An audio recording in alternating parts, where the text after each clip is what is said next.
Where does one start with Chenin Blanc? We can go right back down to the 9th century in France, in Anjou, or we can start with Jan van Riebeeck bringing out the first vines and planting them, making the first wine in 1659. But in fact here, the particular bottle we've got at the moment is one that I'm really, really proud of. They're from grapes that my dad planted at Jordan Wine Estate in 1982. So some of the oldest vines that we've got growing up in Stellenbosch Cliff. And when you look at the variety itself, which many have always called in the industry a workhorse variety, for us it's really not that. It's something quite serious. We do a sort of bit of a Burgundian thing in the way that we make the wine. And to keep that simple and understandable, it's really barrel fermented. We use our Chardonnay barrels. Something that's quite dear to us too is the fact that they're really, really concentrated grapes. Clones coming from France with really small berries, intense concentration, and that you kind of really pick up on the wine. You can see with this new release, the 2011, fantastic color. It's got that lovely greenish tinge. Something that sort of really jumps out of the glass, but is one of the more ageable varieties around.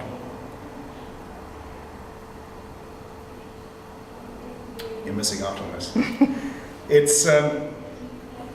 It's really nice that when people have talked about the Cinderella grape, kind of always the bridesmaid, never the bride.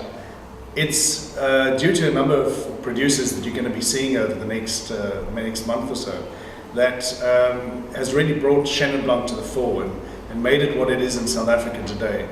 Not just the workhorse variety, but something that's actually quite special, quite particular, and quite South African. And when you look at the number of hectares planted in France, there was some years ago already that South Africa was double that.